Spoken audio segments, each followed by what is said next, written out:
अस्सलामुअलैकुम, welcome back to my channel lifestyle with रूच में। आज जो मैं आप लोगों के लिए रेसिपी लेकर आई हूँ वो है मज़ेदार रेस्टोरेंट स्टाइल मटर आलू की रेसिपी। चले आए बिना टाइम वेस्ट किए हुए हम अपनी रेसिपी की तरफ बढ़ते हैं। सबसे पहले मैंने इसके लिए 2 टमाटर लिए, इन्हें कट कर लिया। साथ में मैंने दूसरा काम किया, 2 तलहारी मिर्च ली जिसको मैंने 1/4 कप गर्म पानी में सोक कर लिया था। मैंने हरी मिर्चों के बदले ये तलहार मिर्च इस्तेमाल की है। यकीन जाने जायका और रंगत दोनों ही मजेदार होते हैं। लहसुन अदरक का पेस्ट 1 टीस्पून, साबित सफेद जीरा 1/2 टीस्पून, भुना गोटा धनिया पाउडर 1 टीस्पून, हल्दी 1/4 टीस्पून, पिसी लाल मिर्च 1/2 टीस्पून, जीरा पाउडर 1/2 टीस्पून, नमक 1/2 टीस्पून या हस्बे जरूरत।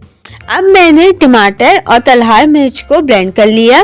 मैंने ब्लेंडर में वही पानी यूज किया है जो मैंने तलहार मिर्च को सोक करने के लिए यूज किया था। दूसरी तरफ मैंने 2 आलू लिए, इन्हें मैंने छोटे छोटे क्यूब साइज में कट कर लिया था।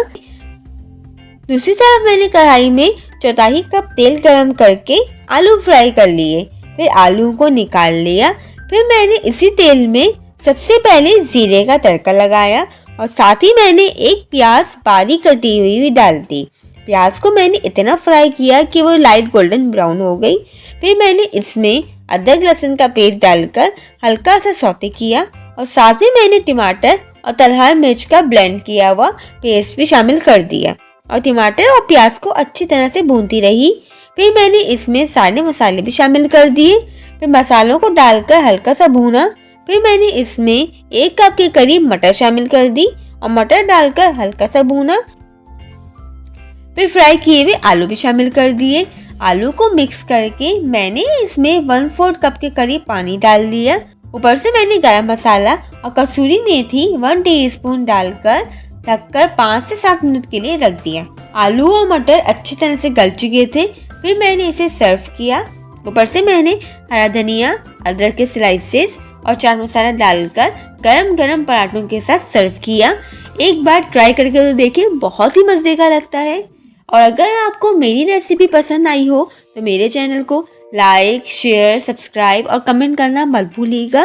और कमेंट में मुझे ज़रूर बताइएगा कि आपको मेरी रेसिपी कैसी लगी।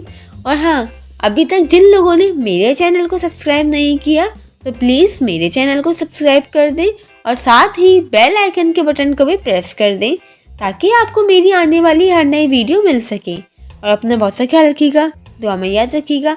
फिर मिलते हैं एक और नई वीडियो के साथ। जब तक के लिए अल्लाह हाफिज़।